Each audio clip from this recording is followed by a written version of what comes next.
and welcome to the DM's Book Club, a podcast where we read about some Dungeons and Dragons and discuss how we might include it in our role-playing campaigns. With me today, I met another amazing, wonderful friend of mine who we've met during lockdown and everything. It's so exciting. It's the wonderful Dee Harding. Dee, hello, welcome. Hello, it's good to be here. Thank you. Well, let's start off Dee, how long have you been running or playing in role-playing games for? Oh, geez. For so long. I'm going to try and not out my own age. Since I was like 13 or 14, I guess. Mm-hmm. A friend I kind of bumped into at a toy store when those were real life things. And he was looking through the book selection and showed me, this thing called D&D. And it was, I'm out my own age a little bit. It was second edition. And that was the beginning of the end, frankly. That was how that was. Amazing. So have you always been into the sort of fantasy role-playing, or are you one of those people who has fingers and lots of pies and is all of the role-play? I like two varieties. I like, on one hand, the really big names, like the things that are good, they're good, they've got a long history over which they've developed.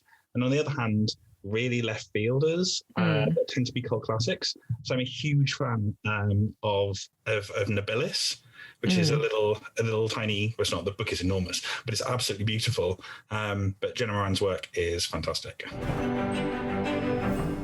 Fantastic. So why don't we actually start with how did we get to know each other, Dee? I think this is us having a conversation. But why are we here? I guess. Why are you and I talking to each other? Yes. Because I had a dumb idea and I managed to rope you into it, which is, if anything, my only real superpower.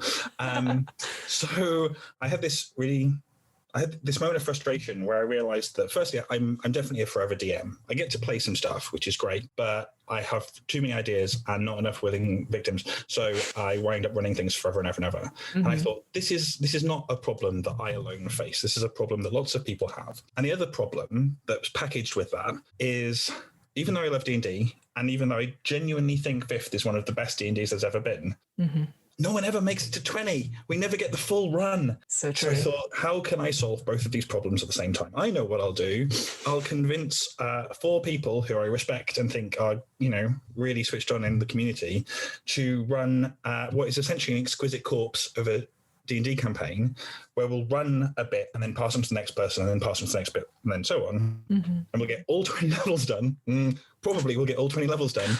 And we'll get to see each other's DM styles. We'll get to kind of reflect on it. It'll be a learning experience for ourselves and for anyone who wants to follow us on that ridiculous adventure. And I already had a couple of people in mind. And then I kind of went looking and I talked to our mutual friend, Mira, who you've had as a guest. We've had.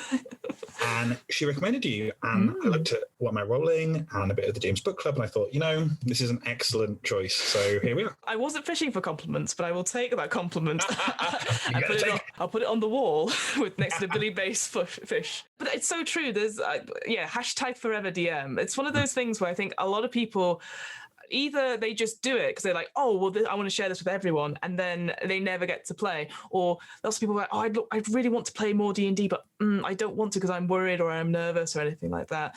But yeah, we're coming at it we've made a whole homebrew campaign through lots of different elements, which some of which we'll talk about today. And it's actually very exciting because I'm not aware of any current stream, I think, apart from Rivals of Waterdeep, which I think I don't know what their creative process was, but they have a rotating DM around every season. I don't know if it's level based or not.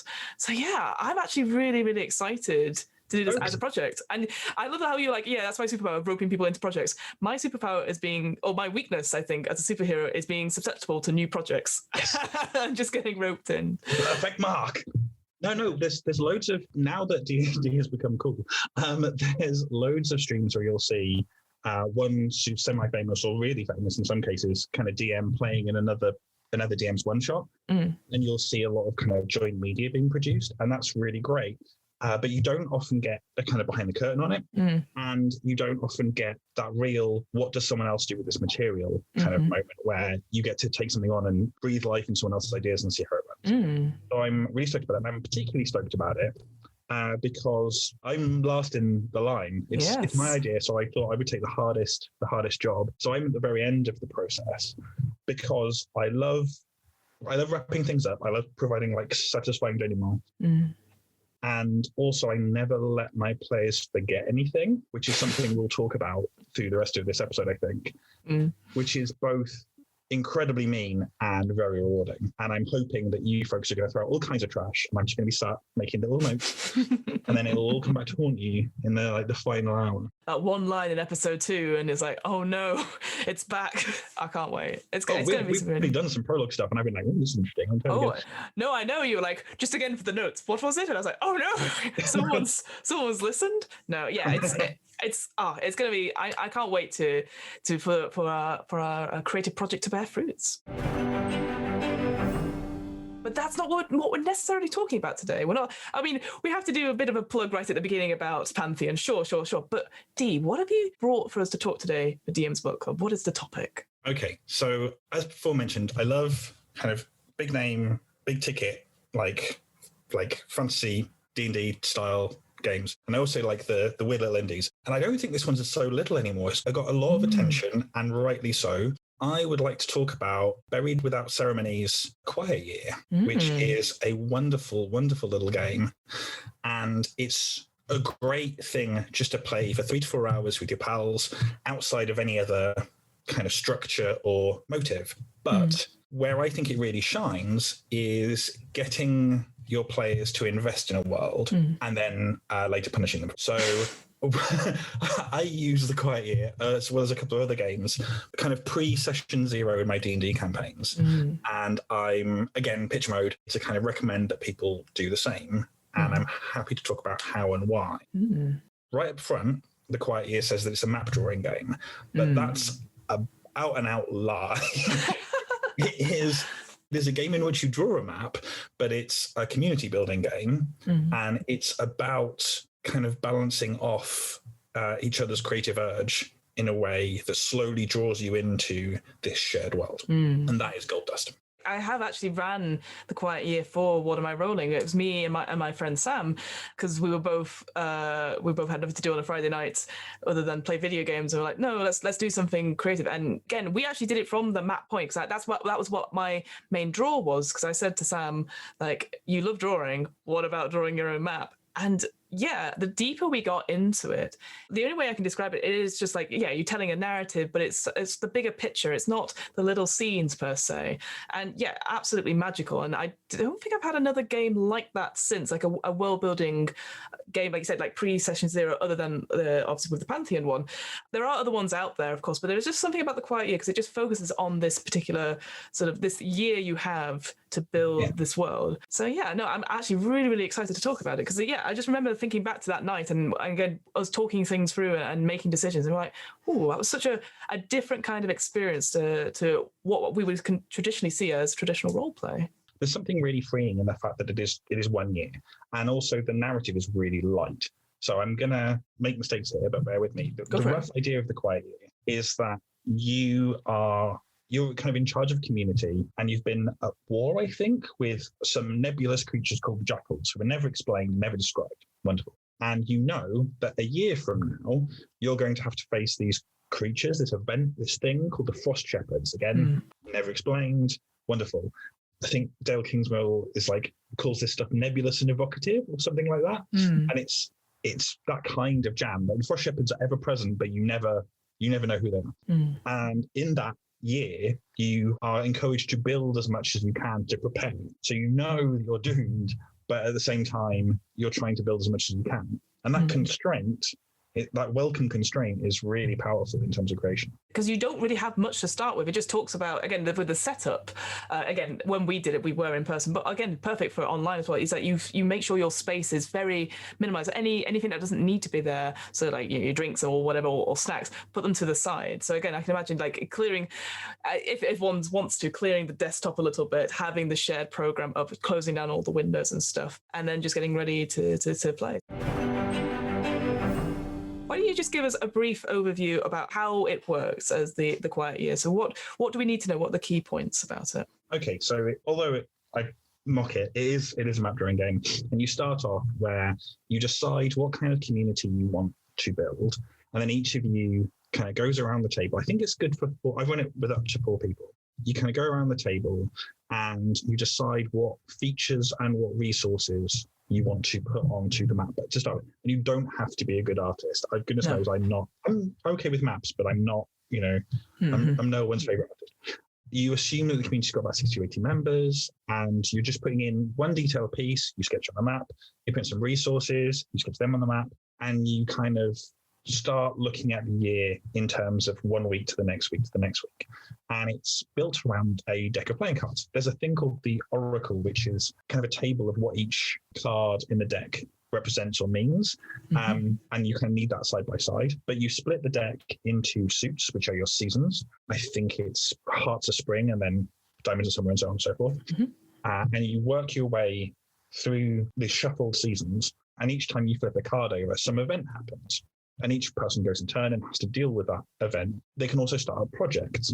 And then somewhere where you get into winter, there's, I think it's the King of Spades. When that turns over, the frost shepherds arrive and you're done. You're finished. So that's the rough idea of the whole deal. There's one other thing which I want to mention, and it's a beautiful mechanic that I've not seen anywhere else, and it's contempt. I think anyone who knows me knows I'm going to spend a moment talking about contempt, which is if something happens that you feel you weren't consulted in, or it doesn't respect, things you put into play beforehand, people start projects you don't agree with, you don't really get to speak out of turn or say no. It's the whole game is very yes and it's very improvisational. Instead, you can take a piece of contempt, like a token that represents that you don't like this thing. And because it's a silent, voiceless thing, players, mine do, and I would invite you to really ham up the taking of contempt. They're really like, don't like this. My whole face makes it look like pissed in my cereal. I'm just like, no, whatever. I'm going to take this thing. If you then later want to act selfishly, to the known detriment of your community, you can discard a contempt token to justify your behavior. So it's this weird mill which sort of says, you've acted like a dick, I don't agree with you, and I'm taking this so that later I will also act like a dick. And the fact that it's this visible economy, A, draws people together and makes them tend to act less crappily to each other, but B, when that's unavoidable, turns it almost into art, and that's wonderful. I think for me, I remember that how he talks about discussions were literally, again, I can't remember the phrasing from the actual book, but it was like 3-line discussions of they said I think we should do this, and then certainly for me doing a 2-player one, so I think we should do this, the person would respond and I go, no, and then I would do it. But yeah, it's interesting. This sort of game, again, I assume with all sort of world building games, that like you said, it's very yes and it's it's building on each other without necessarily tramping on people's ideas. But this allows players to do that. And even if you fought hard, in that small time you discuss and you fought hard for your corner, but the majority think no, it gives you that option. And there's something beautiful about I'm just going to take it and screw you guys, and it's there's something about, and I've done this a lot with solo RPGs recently. I love getting prompts which are very short and just very evocative. So yeah, with the way that the seasons work and the cards and stuff, you get. The other thing to say is that when you get a card, so say if you did pull, say the Ace of Hearts, so that's the first one in spring, you get 2 choices as the person. So for example, in this one, you get what group has the highest status in the community, what must people do to gain inclusion in that group, or are there distinct family units in the community? If so, what family structures are in common? So I like that when you pull it, you get the choice between 2 questions or 2 different prompts, because sometimes you'd be like, oh, this doesn't fit at all with what I've got. At least you've got that creativity and you can just reading it aloud to other people or silently. I think it does talk about it silently, but for audio podcasts I read them aloud. And yeah, all of the prompts I seem to remember were very good. And the thing for me, what I really loved, I'm sure you probably loved it too, is that the idea that the jackals and the frost shepherds, these sort of outside enemy forces in quotation marks, they're never explained.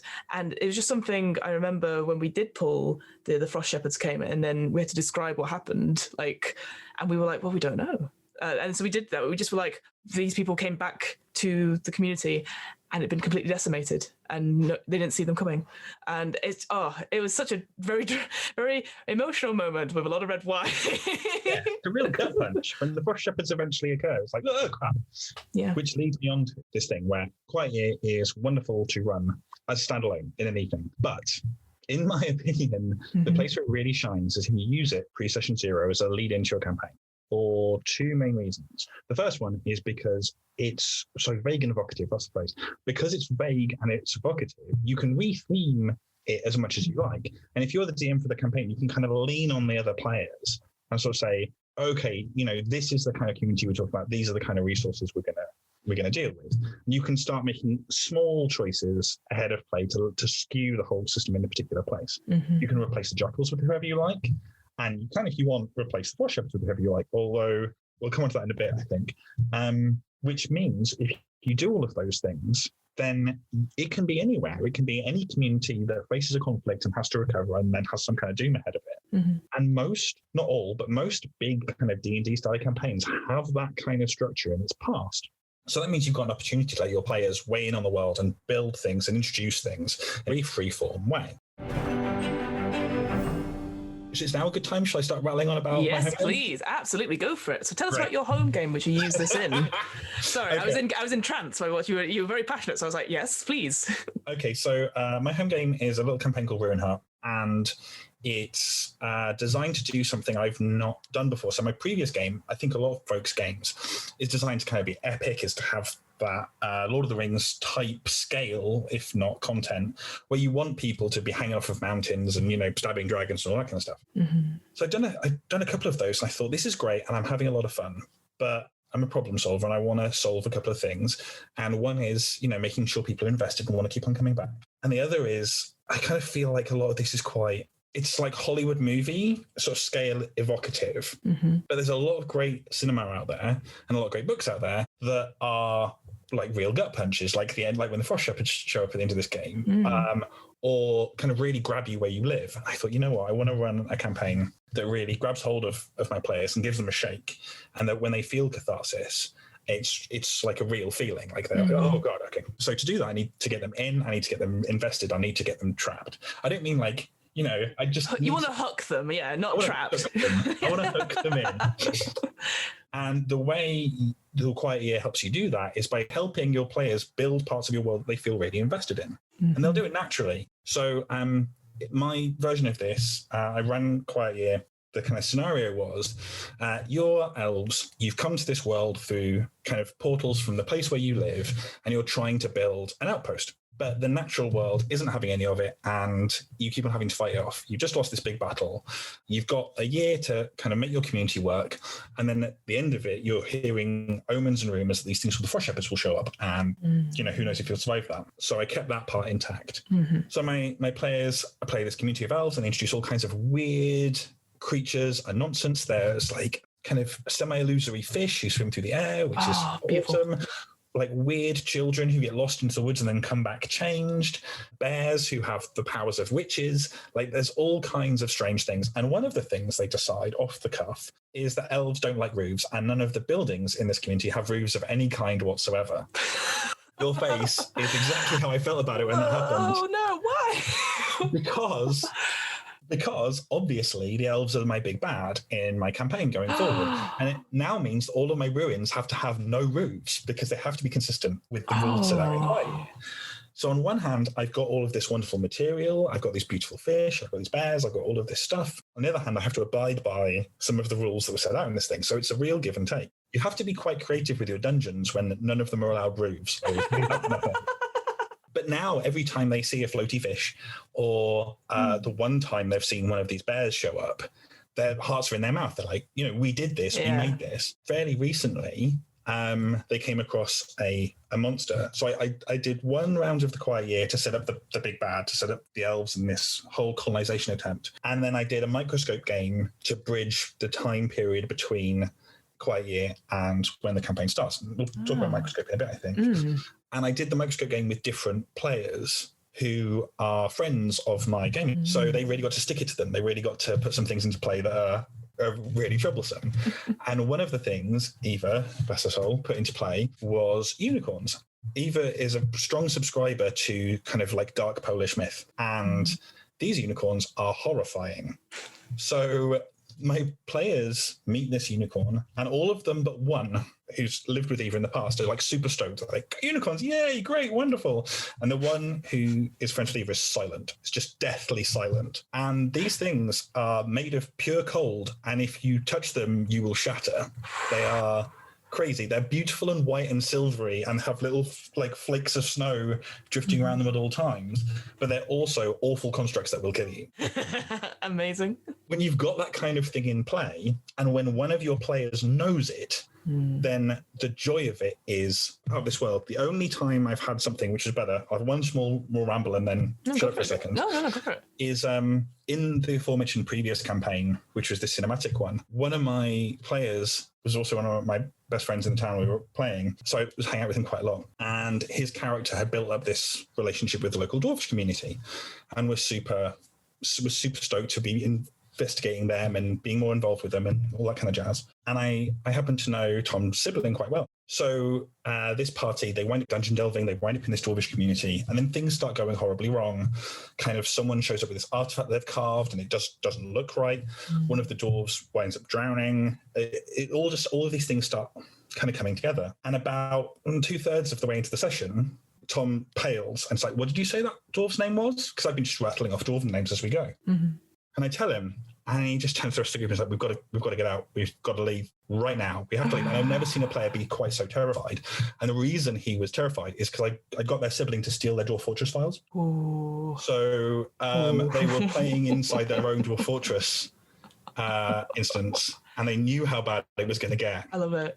Anyway, all of this, the Microscope, Dwarf Fortress, I should state that he'd done similar pranks on me in the past. It was entirely reasonable. Yeah, of course. Yeah. Of course. The Quiet Year stuff is all just my pitch to say this one thing, which is obviously within the realms of consent and constraint and making sure everyone has a fun time, but make it personal. Like if you can get your party to involve themselves, create parts of your world, you're going to be in for just a great ride. Yeah, I think there is something amazing when you come together and create a world. I think the caveat I have is that make sure everyone's on the same page. Yeah. So one thing I did discover whilst playing the Quiet Year, maybe don't drink as much, because they got to a point where we're both sort of like, what would be great? Radioactive llamas. We're like, this doesn't fit with the setting, because we'd gone for like a Mad Max sort of thing.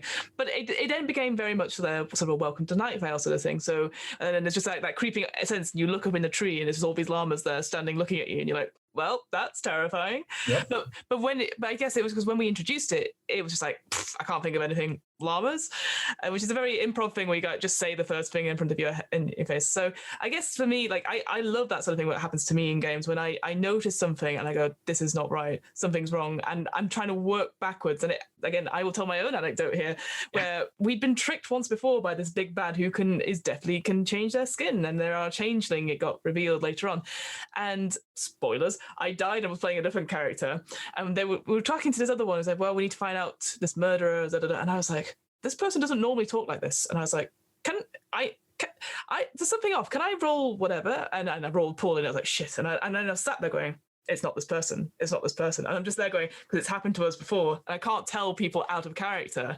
And then of course what happens, the person goes out and the messenger comes, oh, I'm so sorry, she's coming straight away, she's just been delayed at the temple. And we go, well, we just spoke to her. And I was like, no, we didn't. No, we didn't. We told her all of our plans.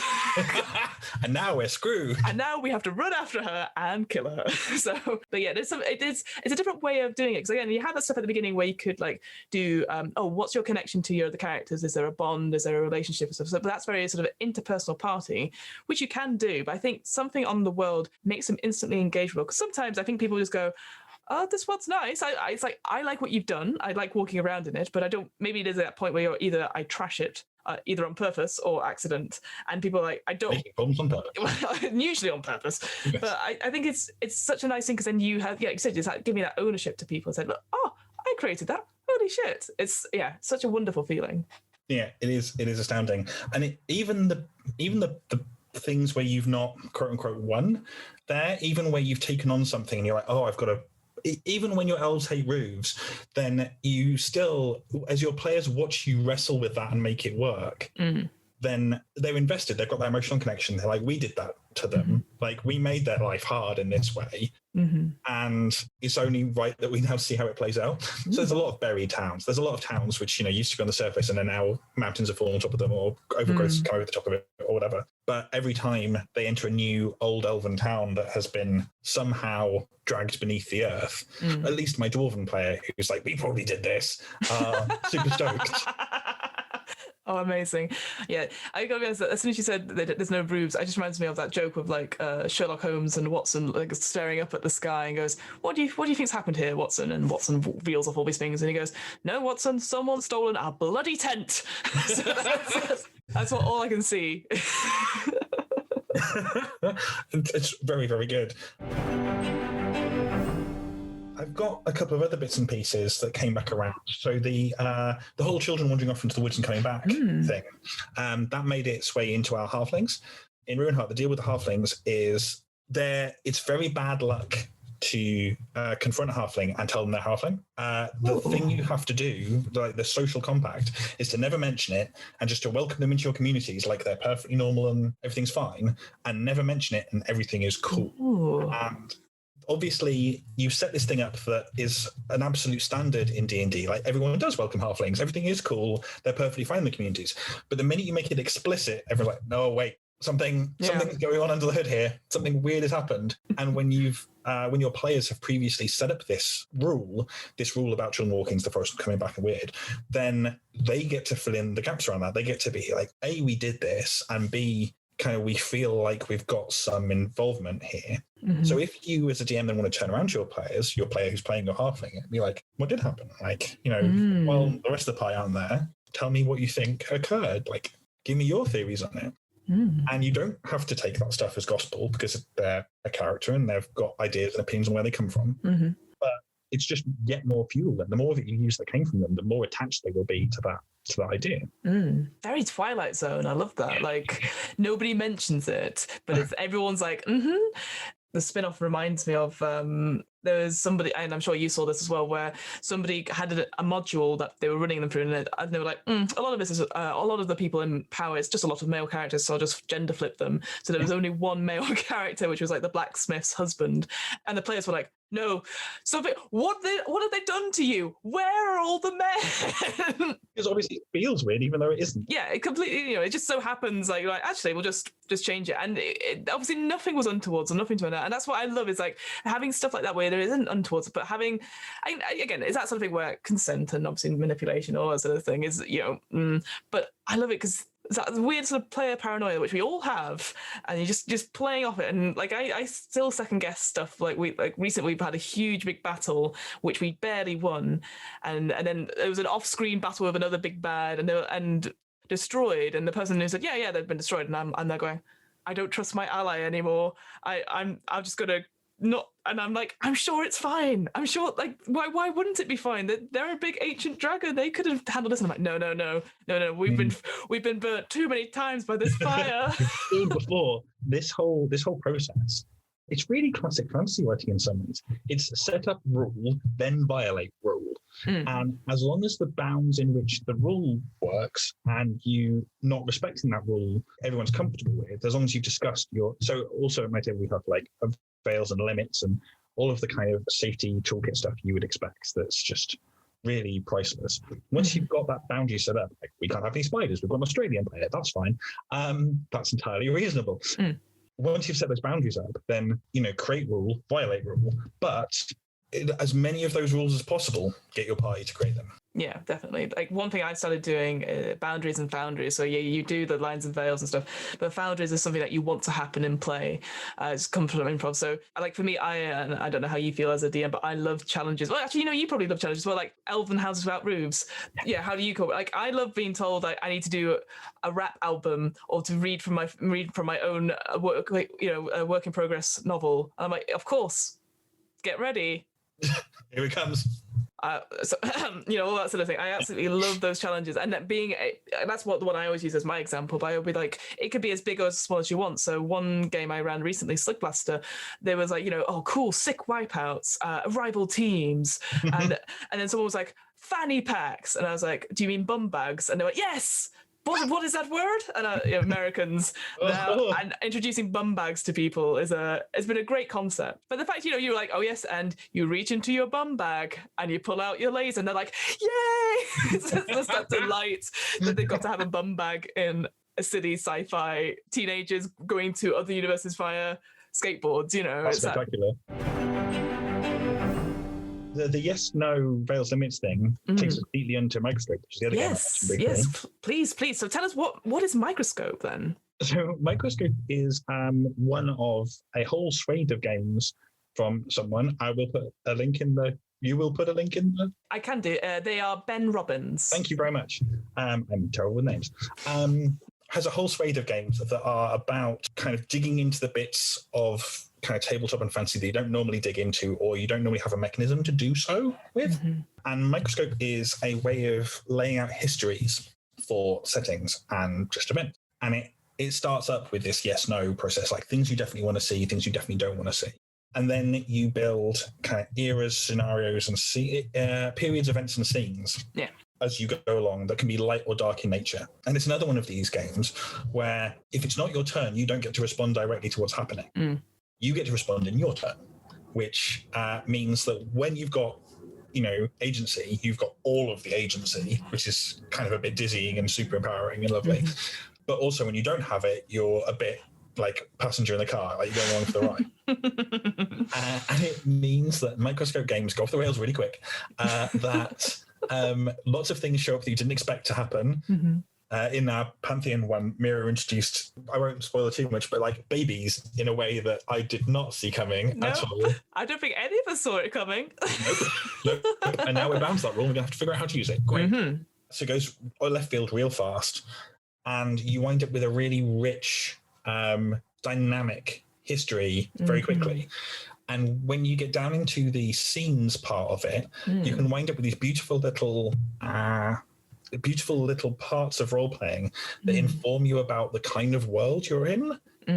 So Ruinheart, my home game, was always, obviously the name is supposed to advertise the fact it's an emotional deal, but it's always supposed to be kind of, I really like pastoral horror as a genre, and I really like Guillermo del Toro, and I wanted this kind of pastoral horror game that was by turns claustrophobic despite the fact you're outside, and really beautiful and full of wonder, that you would skip from, a fairy grove directly into a Spriggan, like this giant creature just up in your face and about to pound you into the dirt. And I kind of had that in mind.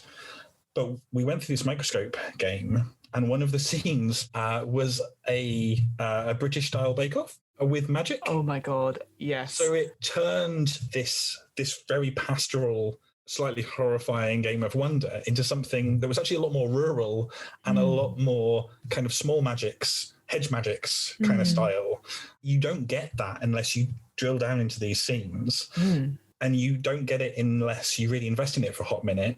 So one of the magic artifacts in Ruinheart, which is yet to be surfaced, and spoilers, it's a spell book, but the front page of it is a recipe for a pie. And if you can read it, anyone can make it. Wow. To the point of pure lunacy. So during this Microscope scene, we had this Mary Berry stand in, show the recipe to, people on death's door who kind of would get up from the table, start making this pie, put it together, and then lie back down on their deathbed and pass out. Wow. We would have small children who are 2 make this pie. At one point, a pig gets shown the recipe and is like, "Rah," and just goes off and makes the recipe. So this recipe is truly like an anyone can make it thing. And that has informed the magic of the setting ever since. This idea that it's super, it can be horrifying, but it can also be everyday and beautiful in its own right. And compared to The Quiet Year, which is obviously about one community, about one space or location within a set time period, Microscope, like you said, it's about epic histories, and it can be about, the seeds of it, we're talking an empire that falls and rises again and all that sort of things. And you can, what's great about it is that you can fit it to anything. But the scenes of it, so like you said, you've got your periods and you've got the events, and then inside of that you get the scenes. And the scenes in it I love because it's that sort of thing where the idea is that you ask a question and you don't know what the answer is until you play out the scene. And I think that's so important nowadays. It's something in improv that we do as well, is that you don't think about what's coming next, you just stay in the here and now. So that idea, here's the question, let's figure it out right now. What do you feel right now? And looking at the way that the scenes happen. So you've got, obviously, you say the question, what the question is, you set the scene, and then you have people choose the characters or what they do, but then they reveal their thoughts, which I thought was such a cool idea. Like, you say one thing, but you think another, because that happens all the time. And it's just such a cool way to voice it out and to have that going around. And the one thing I wanted to point out in this is that the idea that this tone thing of light and dark, which it affects everything. And one thing I took away from our Pantheon game is that we love our dark stuff, don't we? Oh my word!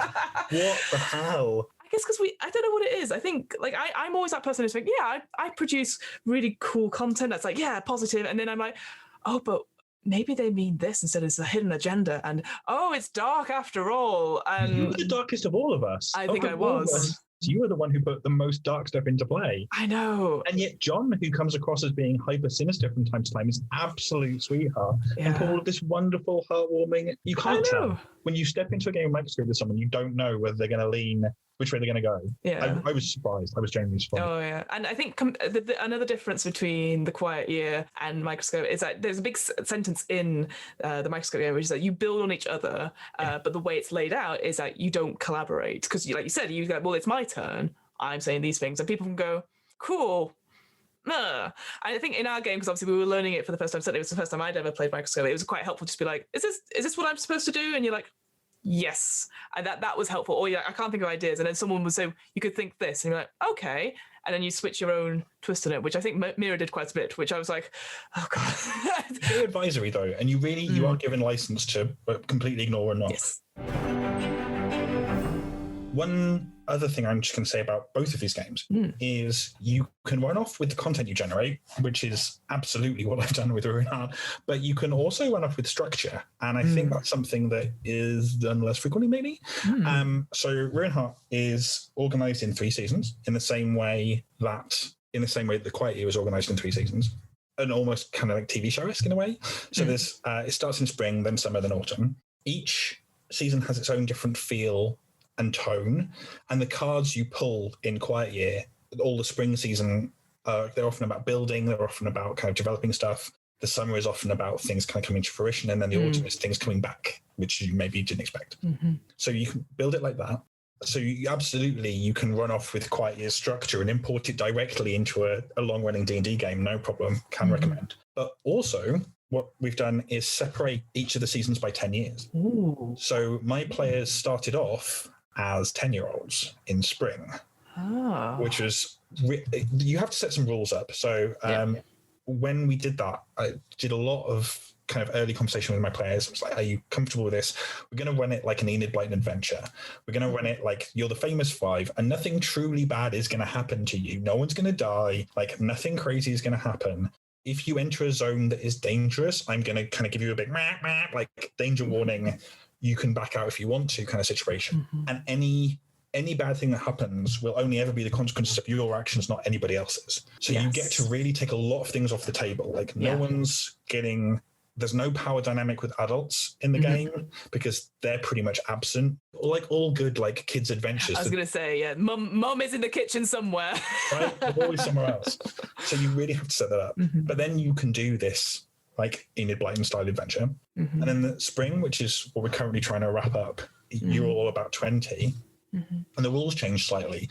So people can get hurt, things can start to be dangerous, and choices you make now can really inform your future in a big way. And then autumn's going to be 10 years on, everyone's going to be about 30.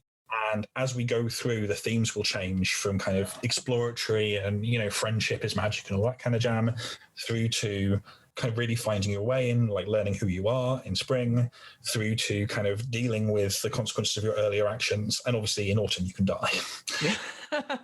Dealing with all the bad things. Allegory. Again, just a pitch. When you're looking at indie games like this, like these, like Microscope, like Quiet Year, like a whole bunch, like Monster Hearts, which is beautiful, then you can run off with a lot of the concepts and import them into quite big mainstream games, and they often work beautifully. Like absolutely go back in time, explore what your party was like as teens. That stuff is a rich vein. It's wonderful, as long as you set the rules up to make sure everyone understands that no one's going to get hurt and everything is going to be kind of above board. Yeah, definitely. I love that idea. Like, yeah, like an Ian Blind adventure with maybe a little twist on it. Because sometimes you do it where you're like, okay, we're gonna do. I would see stereotypically as the body swapping episode, but it's like, oh, we'll go back in time 10 years or blah, blah, blah, and it's a comedy. Where it's like, oh, look, as kids you were like this, idiots. There's something I've always said for me rather than anyone else is like, your priorities change every 6 months. You are a different person to what you were 6 months, a year ago or whatever.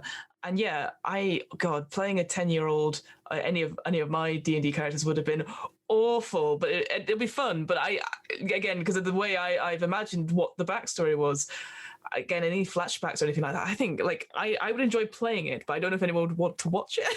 Because no, but maybe not. But it can be awful. But there are other things to recommend it. Two of my party members, and I won't say which, so that when they listen to this, they have to have an argument about it. Two of my party members would not get on if they didn't know each other as kids. Oh. But the fact that they all knew each other as kids and they went through some pretty major events means that now I don't have to answer the question, what are you doing together? And I don't have to answer the question, like, why are you doing this? They're together because they've known each other since they were 10 or before that. And they're doing this because they care about the community which they were raised in. And all of those tropes of like, you meet a wizard in an inn because of course you fucking do. It's like, I don't have to deal with it.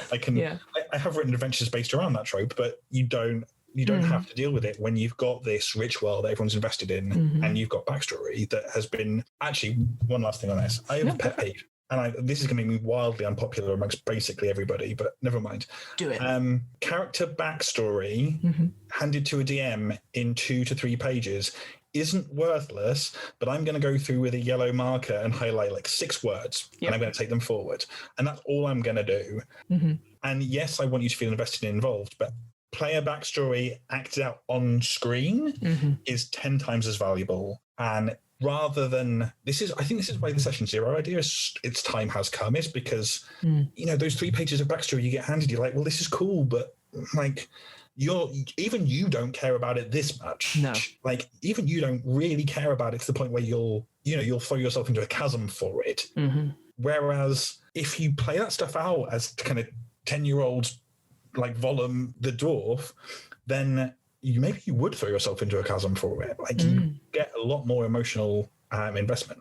Oh, definitely. I see backstories, again, it's useful for the DM, but like you should literally have bullet points, like a couple of family members if you or that sort of person, and just something to help you as a player get into your character. I agree. Like there's been a couple of times where someone has sent me like, a page or 2 and I've gone, this is lovely creative writing. 9 out of 10. What's it for? Which is, again, it's not a horrible thing because you think this is absolutely what you've done is great, but it is all your input. It is an isolation to everything else and this game. Because they could have written like an amazing thing, but it's like, this is good, but it's not for this. It's not for Waterdeep Dragon Heist. It's not for Curse of Strahd. It's not for any of these modules I've written, or for your own homebrew campaigns where, or for your friends, or for the rest of the party. Like it doesn't establish any relationship with anything.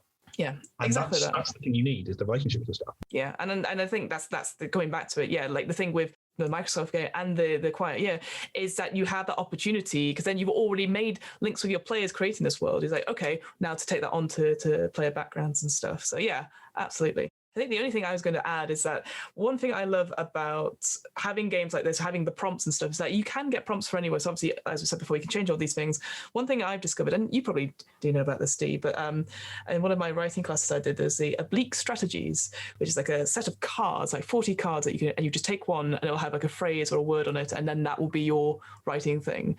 And there's stuff which would be like, it's usually it is like wafty stuff, like looking from a different perspective. Oh wow. Okay. But I quite like that, as in like you literally have statements like that and you're like, now what's your character, now what do you do? And so that's even more abstract than actually asking you questions. It's just more like, do something from this perspective, or do something which is inspired by the statement. It's like getting a suggestion from an audience when you're doing improv. You don't have to take it literally. You could just be like, what does this make you think of, and then work from that. So that's the only thing I could think of, is like, if you weren't like, I hate getting questions and why do I always have to ask questions, it's more getting like single word prompts from stuff like the oblique strategies, or even just using a random word generator. Yeah. Wow, Well, whoa, we've really talked for such a long time on these things. Thank you so much, Dee, and thank you for sharing with us your own experiences with your home games. I wish I was a player in your game, even though I know all the stuff. I will. I'll have written my own funeral, but it's fine by the time it gets to you. But you know, that's what you want. You want to write your own funeral scene. That's what you prefer. Yes. Yes. Dee, where can we find your work? What are you up to? What are your big plans for future Dee? So obviously we've got Pantheon business to do. Mm-hmm. I am, as you are, stoked about that. I think it's going to be a wild ride. Mm-hmm. We're going to put some episodes in Pocket on that, and then later this year start releasing them. Mm-hmm. So watch out for that. I have another project, because obviously, you know, want to have this incredible project, but got to have a side hustle. So I've got a little Patreon, which is going to start kind of coming online as Pantheon does, maybe a little bit earlier than that. And the rough idea for that is, kind of like your prompt comment earlier, is what's the smallest narrative unit you can build a world out of? How can you take one very simple story and tie everything into it? Is there a mechanism you can do that by? And are the products of that mechanism worth it? So it's going to be a whole bunch of fiction kind of coming out around this very core central idea, and then kind of crunch that will help you use that fiction in your games as it goes. So that's the World Shapers Atlas on Patreon. Excellent. And there'll be a link to it in the episode notes as well. So, I mean, that's so exciting. Like, you've got a project with me, and then you're doing your own project. You're doing all these projects, dude. That's amazing. At least 3. At least 3. Got to have a side hustle. I like that. Well, my side hustle is the What Am I Rolling podcast. It is a twice monthly RPG one-shot podcast. As always, as people who listen to these episodes, it's going well. I actually was in a Warhammer fantasy role-playing one-shot very recently. Yeah. There's a lot. There is a lot. I've made the joke before, but you know you're in a bit in trouble if the sheet is buffering as you're starting to scroll on the PDF. On that note, I can recommend Grant Howat's Nice Marines. It's so much fun. Oh, cool! Yeah, I've seen it. I've not played it though. That looks so much fun. But yes, and thanks to that, I will be, I guess by the time this episode's gone out, I will be on a live stream playing, I think it's Victory and Valor or something like that. This is going to be really awkward when it comes around and goes, no, Fiona, you're Warhammer, who is this person? But I'm really honoured to be asked, so that'll be fun. And yeah, all stuff coming up. We've got The Expanse coming up. We've got the Land of Eam, which is a Muppets meets Adventure Time type game, which is really fun. Oh, it's great. I'll send you the links to it. Please do. That sounds boss. It's got so many tables, Dee. So like I've talked about this before, but one of my favorite dungeon trap tables is that there's a person that's just guarding a door, and they go, "What is a good password?" And you have to convince them that your suggestion is a good password, and that's it. That's great. That's super good. Well, thank you so much for joining us, and we will be here next time. Tune in then. Thank you very much. Bye. Bye.